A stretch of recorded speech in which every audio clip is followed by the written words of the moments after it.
यूं ही नहीं मैं बन जाता हूं। कुदरत के कोने कोने से खूबियां खोज लाता हूं। गुणवत्ता की गहराइयों का गोताखोर हूं मैं। यूं ही नहीं मैं रजनीगंधा बन जाता हूं। इंडी गठबंधन की कोई विचारधारा तो है नहीं, यह सिर्फ और सिर्फ मोदी विरोध के नाम पर बना। लोकसभा चुनाव के बाद इंडी गठबंधन की पहली परीक्षा हरियाणा में हुई, जहां वो बुरी तरह से फेल हो गए। अब महाराष्ट्र और झारखंड में भी इंडी गठबंधन के दलों में तलवारें निकल रही हैं। सिर्फ महाराष्ट्र और झारखंड ही क्यों, जितने भी राज्यों में इंडी गठबंधन का अस्तित्व है, वहां लड़ाई ही चल रही है इनके बीच में।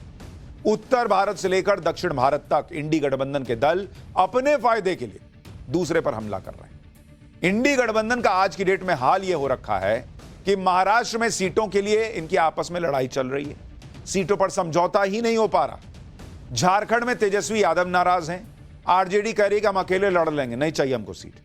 बंगाल केरल में लेफ्ट नाराज है, अखिलेश यादव से कांग्रेस नाराज है।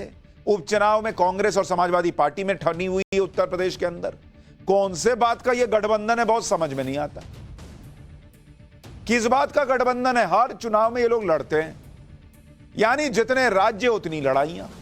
इंडी गठबंधन के नेता ऐसे ऐसे बयान दे रहे हैं जिससे इंडी गठबंधन की पोल खुलती जा रही है। संविधान बचाओ, आरक्षण बचाओ जैसे नारों की आड़ में अपनी अपनी पार्टी बचाने की कवायद चल रही है।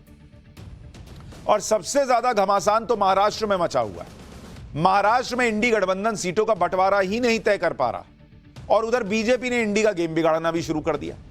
क्योंकि महाराष्ट्र की राजनीति को लेकर जो खबरें आ रही हैं या चर्चाएं हो रही हैं, अगर वो सही हैं तो भाई इंडी गठबंधन का तो बुरा हाल होने वाला है। क्योंकि सूत्रों का यह दावा है कि कांग्रेस के सूत्रों का, वो भी कांग्रेस के सूत्रों का, वो ये दावा कर रहे हैं कांग्रेस के सूत्र कि उद्धव ठाकरे ने देवेंद्र फडणवीस से एक सीक्रेट मुलाकात की, और मुलाकात का प्रस्ताव उद्धव की तरफ से आया था, बीजेपी की तरफ से नहीं गया था। संजय राउत की अमित शाह से मिलने की भी चर्चाएं चल रही है मार्केट में। तो ये सारी अफवाहें हैं, लेकिन चुनाव के पहले इस तरह की खबरें क्यों उड़ रही हैं, इसको लेकर प्रश्न उठ रहा है। महाराष्ट्र का चुनावी मौसम इंडी गठबंधन में सीटों को लेकर तनातनी, और उस बीच ऐसी खबरें, हर कोई हैरान रह गया। हालांकि इन खबरों की पुष्टि ना तो कांग्रेस कर रही है, ना ही उद्धव ठाकरे की शिवसेना कर रही है। संजय राउत ने ये सारी खबरें बेबुनियाद बता दी। हालांकि कोई मिलता है इस तरह से सीक्रेटली तो मानता थोड़ी है कैमरे पर आकर के हाँ मैं मिला था और मेरी बात नहीं बनी। बीजेपी के सुपारीबाज लोगों ने यह खबर फैलाई, संजय राउत ये कह रहे हैं। जरा एक बार संजय राउत को सुनिए। ये खबर जो फैलाने वाले लोग हैं, वो लोगों ने बीजेपी की सुपारी ली है। मैं सीधा बोल रहा हूं, बीजेपी और उनके लोग डरे हुए हैं हमसे, शिवसेना से, उद्धव ठाकरे से, माननीय उद्धव ठाकरे जी से। मेरा भी नाम घसीट लिया है। मैं आखिरी आदमी हूँगा जो ये लोगों के झमेले में आ जाऊंगा, समझा? हमने जो इतना संघर्ष किया है, तो संघर्ष क्या उनके साथ जाने के लिए क्या है? संजय राउत तो साफ कह रहे हैं कि बीजेपी के साथ जाने का कोई सवाल ही नहीं उठता। लेकिन सवाल यह है कि इस तरह की खबरें फिर बाहर कैसे आ रही हैं? क्या अपनी सीटें बढ़ाने के लिए प्रेशर पॉलिटिक्स का सहारा ले रही है उद्धव ठाकरे की पार्टी, या फिर जब उनको लग गया कि बीजेपी से अब ऐसा कुछ फायदा मिलना नहीं, बीजेपी अपनी शर्तों पर चल रही है और वहां से शायद डील नहीं होगी, तो अब तब इसलिए कह रहे हैं कि नहीं नहीं हम तो इनके साथ जाएंगे नहीं? क्या हुआ है, यह बड़ा सवाल है। क्योंकि सूत्रों का कहना है कि शिवसेना उद्धव गुट की तरफ से यह खबर फैलाई गई कि वो महाविकास अघाड़ी से अलग हो सकते हैं। इस खबर पर कांग्रेस की तरफ से बयान आया है कि यह सब गलत है, महाविकास अघाड़ी में कोई मतभेद नहीं। या फिर कांग्रेस की तरफ से खबर फैलाई गई कि उद्धव और संजय राउत ने बीजेपी के किसी नेता से मुलाकात की। इस पर शिवसेना उद्धव गुट ने कहा कि जो ये खबरें फैला रहे हैं वो बीजेपी के एजेंट हैं। तो कैसा गठबंधन है तुम्हारा भाई कि एक दूसरे पर ही आरोप लग रहे हैं कि तुमने गलत फैला दी खबर, तुमने गलत फैला दी खबर। यानी एक दूसरे पे प्रेशर बना रहे हैं क्या कि ज्यादा सीटें ले सके, कि ना मैं चला छोड़ के अगर तुम नहीं दे रहे सीट। यानी सीट शेयरिंग में अपनी बात मनवाने और दबाव बनाने के लिए इस तरह की खबरें प्लांट की जा रही हैं क्या? शिवसेना शिंदे गुट के नेता संजय निरुपम का तो साफ कहना है कि कांग्रेस और उद्धव ठाकरे एक दूसरे के खिलाफ साजिश कर रहे हैं। सुनिए संजय निरुपम को, जो कुछ दिन पहले तक कांग्रेस में थे। फिर बताऊंगा कि कैसे उद्धव ठाकरे की शिवसेना के सुर बीजेपी को लेकर अब नरम भी दिखने लगे। उद्धव ठाकरे जी और उनके खास लोगों ने इस प्रकार का एक दुष्प्रचार किया, इस प्रकार की झूठी खबरें फैलाई कि उनकी पार्टी यानी उबाठा महाविकास अघाड़ी से बाहर निकल रही।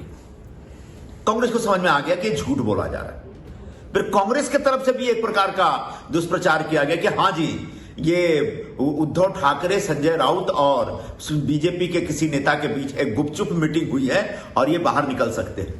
आखिरकार उबाठा वाले निकल के बोले ये झूठी खबर है। तो एक दूसरे के ऊपर, एक दूसरे के खिलाफ षड्यंत्र करना, एक दूसरे की पार्टी को कम आंकना, यह महाविकास आघाड़ी के तीनों दलों के बीच इस समय चल रहा है। यानी महाराष्ट्र में चुनाव से पहले क्या हो जाए कुछ कहा नहीं जा सकता बॉस, क्योंकि उद्धव ठाकरे की पार्टी के सुर बीजेपी और पीएम मोदी को लेकर लगातार बदल रहे हैं। उद्धव ठाकरे की सांसद प्रियंका चतुर्वेदी ने पीएम मोदी की कुछ दिन पहले जम की तारीफ कर दी। एक इंटरव्यू में प्रियंका चतुर्वेदी से पूछा गया कि उनके पसंदीदा नेता कौन है। कोई भी सोचेगा, कहेंगे कि नहीं नहीं, उद्धव जी हमारे पार्टी के नेता, हमारे प्रिय नेता हैं। आदित्य ठाकरे को बोल देंगी बहुत होगा तो गठबंधन के नेता राहुल गांधी का नाम ले देंगी। ये यहां प्रियंका चतुर्वेदी कह दी कि आज के दौर में नरेंद्र मोदी जी मेरे पसंदीदा नेता हैं। पीएम मोदी ने बीजेपी की ज्यादातर जिम्मेदारियां अपने कंधों पर लेकर लोकसभा चुनाव जितवाया, उनमें कुछ तो खासियत होगी। पीएम मोदी को युवाओं और महिलाओं से कनेक्ट करने में महारत हासिल है। पीएम मोदी में कुछ खास बात। अब यही सब सुन के पब्लिक कह रही है कि बॉस, इसका मतलब शिवसेना जो है वो सिग्नल छोड़ रही है, जैसे एलियन का सिग्नल नहीं आता पोम पोम पोम पोम। अब यहां कनेक्ट होगा कि नहीं वो अलग बात है, क्योंकि बीजेपी बहुत आगे निकल गई। अब वो कह रही है कि कहां पीछे गाड़ी लें, तुमको बैठाएं। तो एक तो मसला ये चल रहा है कि क्या ऐसे लिफ्ट मांग रहे हैं उद्धव ठाकरे बीजेपी की गाड़ी में बैठने के लिए। पसंदीदा नेता के सवाल पर प्रियंका चतुर्वेदी ने बाला साहब ठाकरे का नाम नहीं लिया, उद्धव ठाकरे का नाम नहीं लिया, शिवसेना के किसी नेता का नाम नहीं लिया, पीएम मोदी को अपना पसंदीदा नेता बता दिया। इसके भी कई मतलब निकाले जा रहे हैं। प्रियंका की तरह संजय राउत के बयान भी अलग अलग इशारे कर रहे हैं। संजय राउत ने तो आज कांग्रेस पर ही तंज कस दिया कि कांग्रेस तो दुनिया की सबसे बड़ी पार्टी बताते हुए कह दिया कि इतनी बड़ी पार्टी के साथ हम क्या बात करें। सुनिए संजय राउत कैसे एक तरह से कोहनी मार के बात कर रहे हैं कांग्रेस से। फिर आपको बताऊंगा कि महाराष्ट्र में सीट शेयरिंग का इनका मामला फंसा कहां है और बीजेपी क्या कर रही है। कांग्रेस एक राष्ट्रीय पार्टी है और भारतीय जनता पार्टी से भी बड़ी पार्टी है। अब ये कांग्रेस तो हर विश्व में भी अनेक राष्ट्र में भी कांग्रेस के नाम से बहुत सी पार्टियां हैं, जैसे अफ्रीका में है और किसी, तो बड़ी पार्टी है, बहुत है बड़ी पार्टी के साथ हम क्या बात करें भाई। तो दिल्ली में उनका हाईकमांड है, उनसे बात हो रही है।